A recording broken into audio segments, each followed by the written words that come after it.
Happy Sabbath, everyone. First, I would like to give glory to God for giving us a great opportunity to join the World Missionaries Season 7 going to Japan through virtual online worship service. And we welcome you all. Currently, I'm serving at Northern New York Korean SK Church, and my name is Hambit Lee, or you can call me David. Looking at the signs of the second coming in the world, where we can predict our future more and more, we think it's the way of life for a traveler who feels that we can't live day by day without the grace of God. Therefore, I give thanks to the Lord who leads us every single moment. Today we gather the second day of the World Mission Season 7 worship service. I pray and hope throughout this service, may God fulfill in our hearts with the revival through Holy Spirit. God bless. Let's bow our heads. Our dear Heavenly Father, thank you for letting us to celebrate Sabbath day, and you have commanded us to spread the gospel to the whole wide world. Father, I pray for the missionaries in Japan who is obeying your commands, and also pray for our speaker, Pastor Hyung-woo Nam. We all know it is an easy task to do your work. Father, please grant him with your Holy Spirit who does your work, which is never easy. He cannot do your work without your grace. Please give him patience and endurances. May the gospel be fruitful wherever you lead him to go, so that your work will take place in Japan and your name will be glorified. May you be with the Holy Spirit in all worship service. I pray in Jesus' name. Amen.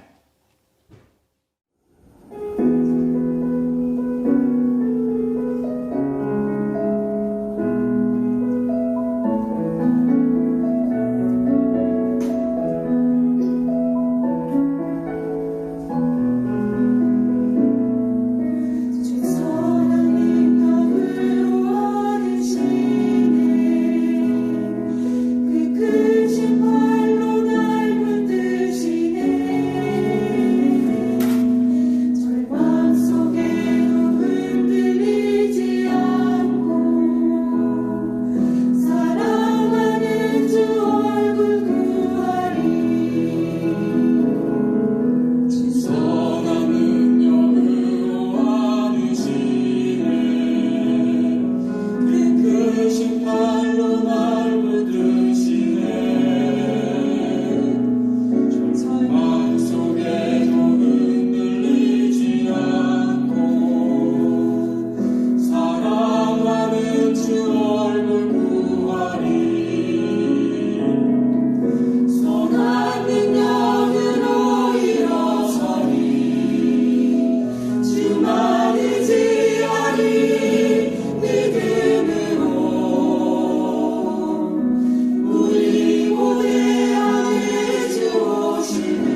안녕하세요. 사랑하는 성도 여러분. 여러분들과 다시 인사를 나누게 되어 진심으로 기쁘게 생각합니다. 이제 저희들은 하나님의 거룩한 시간, 안식일 시간 속으로 들어왔습니다. 우리의 모든 행동과 생각이 거룩하신 하나님 앞에 신령과 진정으로 드리는 예배가 되기를 간절히 소망합니다. 오늘 이 시간에는 세천사의 기별이 어떻게 아시아에 전하여졌는지에 대해서 살펴보고 오늘을 살아가는 우리의 바른 정체성과 사명에 대해서 묵상하도록 하겠습니다.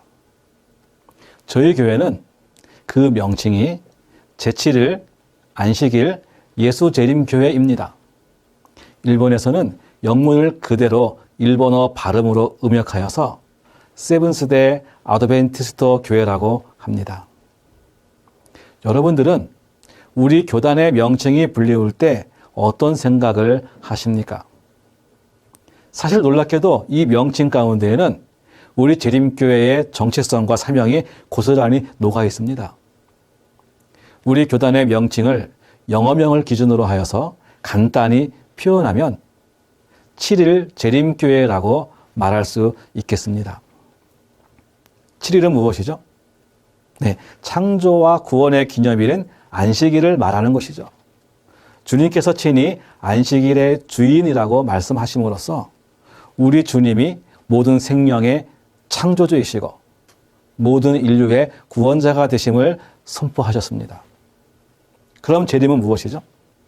재림은 죄로부터 우리를 구속하신 주님께서 여전히 죄악 세상 가운데 살아가고 있는 우리를 데리러 이 땅에 다시 오시겠다는 약속의 성취를 말하는 것입니다.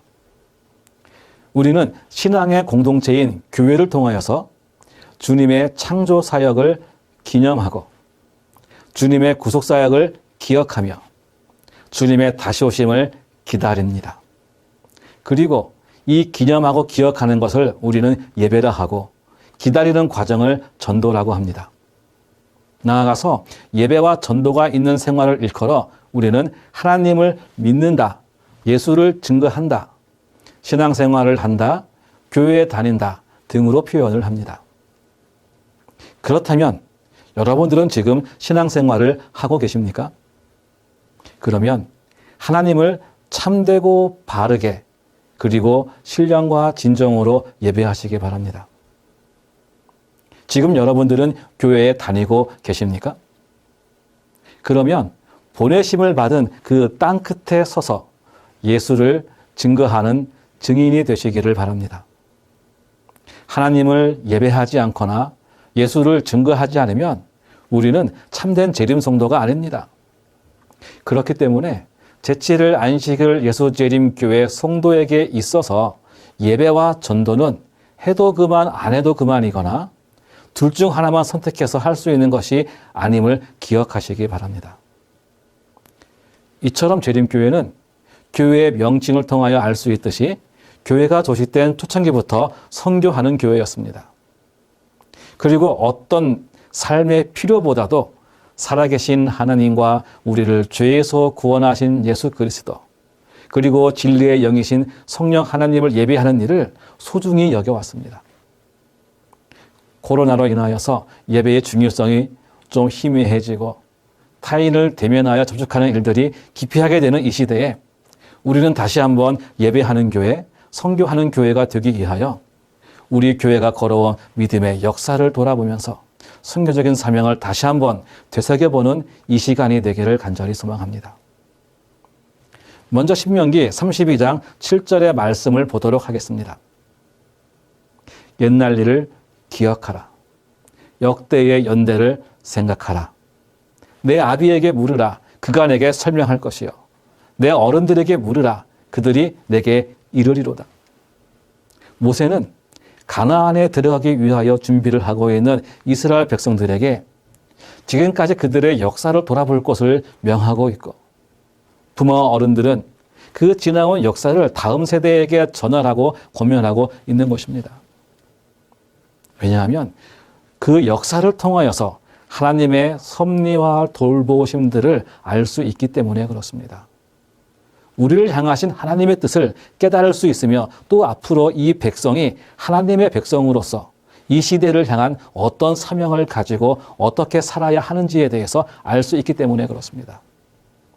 그렇기 때문에 교회는 끊임없이 그리고 반복적으로 그 걸어온 길과 그 가운데 역사하신 하나님의 섭리를 다음 세대에게 가르치고 또 전해야 합니다.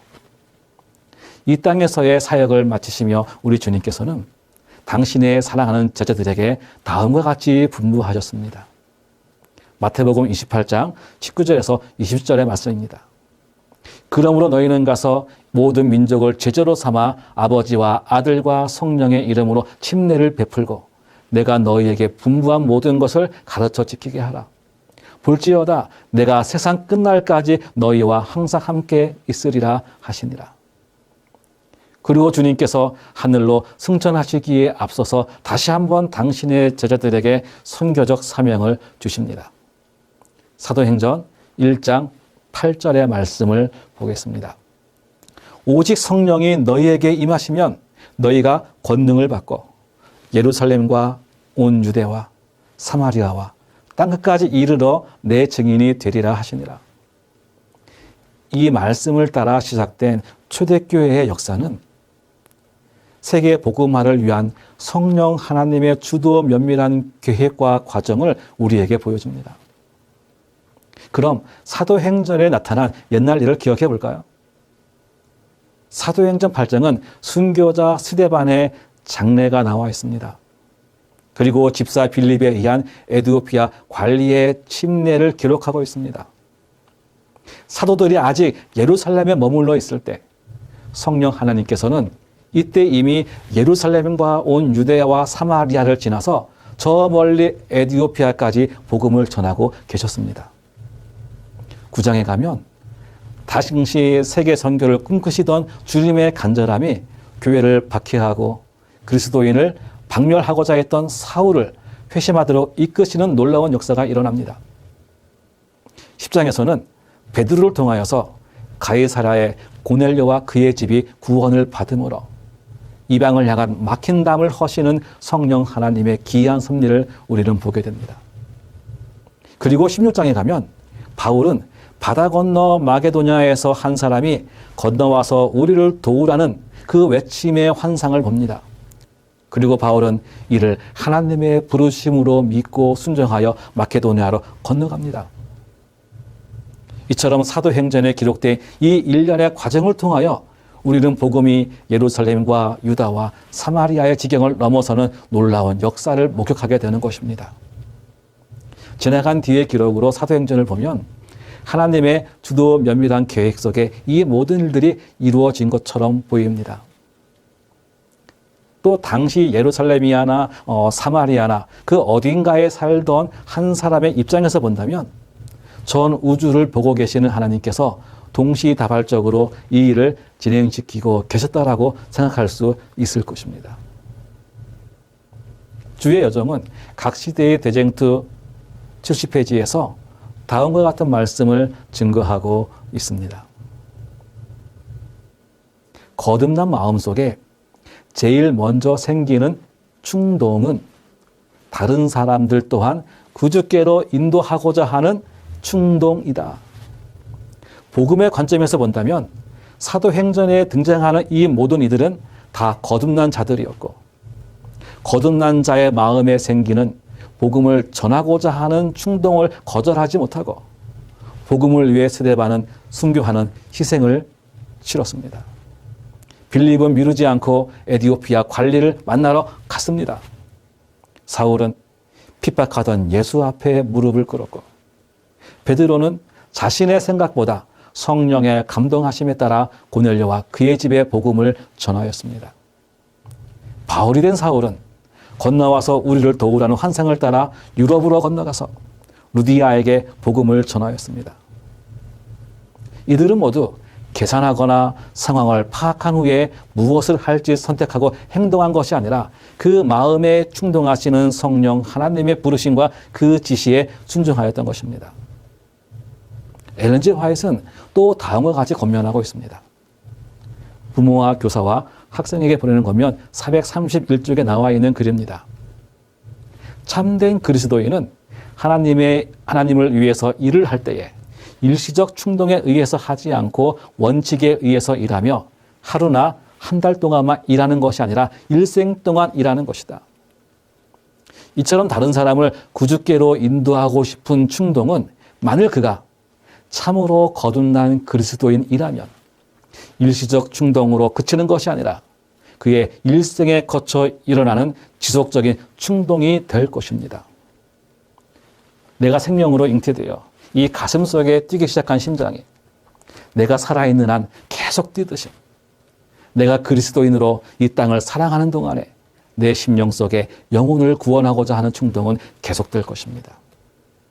그리고 이러한 초대교회 역사가 역사의 마지막을 향하여 가고 있는 우리 시대의 재림교회를 통하여 다시 한번 재현되었다는 놀라운 사실을 알고 계십니까? 우리 재림교회는 초대교회의 사명을 따라 그 모습 그대로 닮은 교회입니다. 십자가로 인한 대실망 가운데에서 초대교회가 시작되었듯이 1844년 재림운동과 대실망을 통하여 초대교회 이후에 가장 성서적이고 가장 선교적인 교회가 탄생합니다. 특히 문서 선교를 위하여 1849년에 현대 진리를 발간하고 1950년에 애드벤트 리뷰를 출판합니다. 그리고 1856년에는 이 두 잡지를 통합하여서 리뷰 앤드 헤럴드를 통하여 본격적으로 문서 선교 사역이 시작됩니다. 교단의 명칭이나 대종회가 조직되기 전 이미 이 공동체는 선교하는 공동체로서의 정체성이 세워진 것이죠. 1861년 드디어 제7일 안식일 예수재림교회 교회 명칭이 채택됩니다. 그리고 1863년에는 대종회가 조직되지요. 1866년 요양원이 설립되어 의료 선교 사역이 시작되고 1870년 대학이 설립되면서 재림신앙을 위한 전인교육 시스템이 갖추어집니다. 그리고 1874년 재림교회 최초로 존 앤드류스를 유럽의 선교사로 파송하는 것을 시작으로 이미 20세기가 되기 전에 재림교회는 미국과 유럽, 호주, 아프리카, 중남미 그리고 아시아 대륙에 8만 명 이상의 신자를 가진 교단으로 성장하게 됩니다. 새 천사의 날개를 단 마지막 시대를 향한 이 기별이 19세기가 가기 전에 우리가 살고 있는 아시아에도 전하여지게 되었다라는 것입니다. 이 또한 사도행전의 역사와 비견되는 신사도행전의 역사라 할 수 있을 것입니다. 그럼 구체적으로 어떻게 재림기별과 새천사의 기별이 전하여졌는지를 한번 살펴보겠습니다. 재림교회의 아시아 선교는 아브라함 라루부터 시작합니다. 아브라함 라루는 1870년 그의 인생의 성공과 실패를 다 경험한 후에 이제 그의 남은 인생을 어떻게 그리고 무엇을 위해 살아야 할지 삶의 의미를 찾고 고민하던 중에 시대의 징조라는 잡지를 통하여서 그는 회심을 경험하고 재림 성도가 됩니다. 이때 그는 양치는 목동리를 하면서 문서 전도 등을 통하여서 틈틈이 새천사의 기별을 전하기 시작합니다. 그런데 7, 8년이 지나도록 아무런 열매를 맺지 못하였습니다. 하지만 그는 기별을 전할 기회를 얻기 위해 기도했고 또 증거를 계속하였습니다. 그러던 중 마침 이웃으로 이사온 윌리엄 C. 그랜저 부부에게 자신을 구원한 시조를 전달하고 친분을 쌓고 복음을 전합니다. 그리고 이 부부가 재림 기별을 받아들이고 침례를 받게 됩니다. 그 얼마의 시간이 지나 윌리엄 C. 그랜저 형제는 엘렌 G. 화이트 여사로부터 힐즈버그 대학에 학장이 필요하다는 소식을 듣게 되고 그는 기도하는 중에 이에 응답하여서 1882년 힐즈버그 대학의 학장이 됩니다. 한편 이때 아브라함 라루는 자신이 전도하여서 힐즈버그 대학의 학장이 된 이 그랜저 학장이 일하고 있는 이 학교에 가서 공부하라는 희미한 하나님의 음성을 듣게 됩니다. 재림 성도가 된 지 10여 년이 지나서 이제 그의 나이 어느덧 60이 다 되었는데 그는 하나님의 음성을 따라 힐즈버그 대학에 가서 학생이 되었고 일생을 복음을 전하는 일에 헌신하기로 결심합니다. 그리고 60이 넘은 나이에 전직 항해사였던 그의 직업을 살려서 아시아 선교의 뜻을 두고 1889년 홍콩으로 건너갑니다. 그리고 그 일본의 요코하마에서 고베 등에서 그는 문서전도를 하였습니다. 그리고 이와 비슷한 때에 성령 하나님께서는 아시아에 새천사의 기별을 전하기 위해서 또 한 명의 당신의 사람을 준비하고 계셨습니다. 일본 가고시마현의 한 무사 집안의 아들로 오코이라 테루히코가 당시 급변하는 세계의 정세의 흐름 속에서 상업과 신학문을 배우고자 미국 유학길에 오르게 됩니다. 그는 미국에 도착하여서 공부를 하게 될 학교를 선택하게 됐는데 그 학교가 그랜저 형제가 학장으로 있는 힐즈버거 대학이었습니다. 그리고 이 학교에서 오코이라 형제는 새천사의 기별을 받아들이게 됩니다. 미국에서 전도된 일본이 최초의 재림신자가 되었던 것이죠. 아직 일본 땅에 재림신자가 한 명도 없을 때입니다. 오코이라 형제가 유학 생활을 마쳐갈 때쯤 1894년 6월 어느 금요일 저녁 그는 해외 선교 촉진이라는 순서를 통하여서 마음에 큰 감동을 받게 됩니다. 그리고 그는 자신의 조국 일본의 복음화를 위해서 그의 일생을 헌신할 것을 결심하게 됩니다. 그리고 얼마 지나지 않아서 졸업을 앞두고 한 집회에서 오코이라는 간증을 하게 됩니다. 이 간증을 통해 오코이라 형제는 일본에 돌아가서 복음 전도자가 되겠다는 결심을 나누면서 자신은 많은 것이 부족하기 때문에 자신과 함께 일본으로 가서 복음을 전할, 함께 전할 사람을 얻기 위해서 도움을 호소합니다. 그의 이 간절한 호소를 들은 수많은 청중들 가운데에서 한 사람이 일어납니다. 그는 그랜저 학장의 부인이었습니다.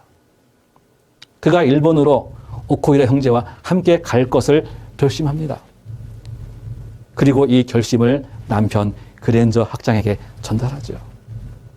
이에 그의 남편 그랜저 학장도 학장직을 내려놓고 일본 선교를 위해 헌신하기로 결심을 합니다. 학업을 마친 오코이라 형제는 그랜저 학장 부부와 함께 일본 열도의 새천사의 기별, 재림의 기별을 전하고자 미국을 떠나 1896년 11월 19일 찬바람이 부는 요코하마에 도착하게 됩니다. 요코하마에 도착한 그랜저 부부와 오코이라는 바로 그들은 복음을 전하기 위해 영어 성경 교실을 열고 이를 통하여 복음을 전하기 시작합니다. 그리고 이 영어 성경 교실에 어느 날 일본군 포병 출신의 키가 훤칠한 한 청년이 영어를 배우고자 찾아오게 됩니다. 군에 있으면서 청일전쟁을 참전했던 한 군인이 거기에서 기독교를 접했던 기억을 되살려서 영어 성경 교실을 통하여서 더욱더 영어를 배우고 또 성경을 깊이 배우게 되는데 그의 이름은 쿠니야 히데였습니다.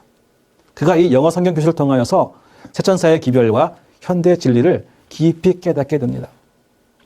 그리고 1899년 4월 30일 그가 침례를 받음으로 일본 땅에서 새천사의 기별을 듣고 최초로 재림신자가 되는 영광을 얻게 됩니다. 이렇게 복음의 열매들이 하나 둘 맺히기 시작할 때 사단의 질투였을까요? 시기였을까요? 그랜저 선교사는 나서 땅 일본에서 병을 얻고 마는데 결국 병마를 이기지 못하고 쓰러지고 병상에 눕고 맙니다. 그리고 복음을 전하기 위해 이 땅에 온 지 만 3년도 되지 않은 1899년 10월 31일 그랜저 선교사는 그의 병상을 지키고 있던 믿음의 아들 쿠니야 히데 형제에게 당신은 당신의 동포를 사랑하고 그들을 구원하라는 호소를 마지막으로 남기고 그가 전한 기별을 따라 재림의 소망을 안고 주 안에 잠들게 되는데 이때 그의 나이 55세였습니다. 지금도 도쿄 시내에 있는 아오야마 공원에 가면 외국인 묘지가 있는데 이곳에 그랜저 선교사의 무덤이 있습니다. 그랜저 선교사가 사랑하고 또 전하였던 우리 주님께서 이 땅에 다시 오실 그날에 그의 잠자던 무덤이 열리고 일어난 그의 앞에 저와 여러분이 함께 주님을 맞이하기 위해 서 있는 놀라운 일이 있기를 소망합니다. 일본 선교의 비전을 품고 시작한 그의 사역이 만 3년도 되기 전에 좌절된 듯 보였습니다만 그랜저 선교사의 뒤를 이어 목사가 된 오코히라 목사와 쿠니야 히데 목사를 통하여서 그랜저 선교사의 일본 선교의 꿈은 수많은 열매를 맺게 되었습니다. 그 열매 중 하나인 한국을 통하여서 또다시 수많은 복음의 열매를 다시 맺게 되었고 오늘 저와 여러분이 그 복음의 그들의 수고와 땀의 열매로서 여기에 있을 수 있게 된 것입니다. 한 알의 밀알이 땅에 떨어져 썩었기에 다시 수많은 열매가 되어 오늘 저와 여러분이 이 자리에 있게 된 것입니다. 오코이라 테루히코 쿠니야 히데 이 두 목사는 1907년 제1회 일본 총회에서 목사 안수를 받습니다. 오코이라 목사는 그의 사역을 통해서 일본 교단의 기초를 놓는 헌신적인 사역을 하였습니다. 하지만 1939년 12월 8일 췌장암으로 주 안에 잠들게 됩니다. 오코이라 목사님이 더 오래 생존하여서 복음을 전하고 일본 교단을 위해 더 많은 헌신을 하였다면 하는 아쉬움도 있지만 한편 그가 유학 가서 공부를 하고 그곳에서 또 주님을 만나게 된 계기가 되었던 그 나라 미국과 일본의 참혹한 전쟁이 벌어지는 것을 보지 않고 잠든 것은 오코이라 목사를 위한 하나님의 놀라운 은혜였다고 생각합니다. 초대교회를 통하여 세계 선교의 비전을 주신 우리 주님께서는 다시 역사의 마지막 날에 재림교회를 통하여 새천사의 기별을 땅끝까지 전하기를 소원하고 계십니다. 저와 여러분을 통하여 일하시기를 우리 주님은 소원하고 계십니다. 스데반, 빌립, 바울, 베드로, 그리고 아브람 라루, 윌리엄 씨 그랜저, 오코이라 테루히코, 쿠니야 히데, 그리고 오늘 주님 앞에 나온 저와 여러분, 주님의 소원이 되어주시지 않겠습니까? 이제 이 죄악의 역사를 끝내고 승리하는 대쟁투의 주역이 되시기를 간절히 소망합니다. 기도하시겠습니다. 사랑의 하나님, 역사의 마지막 저희들을 당신의 종으로 세워주셔서 감사를 드립니다. 오늘 우리가 여기에 있을 수 있도록 수많은 믿음의 선배들의 기도와 땀과 피와 눈물이 있었음을 보았습니다. 저희들 이제 그들의 뒤를 이어 주님 오시는 그날까지 복음을 두고 땅끝까지 나아가기를 결심합니다. 우리의 발걸음을 인도하여 주시고 우리의 삶을 축복하여 주시고 우리의 온 삶을 통하여서 온전히 주님을 예배하고 주님을 위해 헌신하는 주의 마지막 날 백성 되게 하여 주시옵소서. 오늘 이 시간 머리 숙여 기도하는 그리고 주님을 위해 헌신하기로 결단하는 모든 성도 위에 우리 하나님의 놀라운 은혜와 축복이 임하길 바라오며 예수님의 이름으로 기도합니다.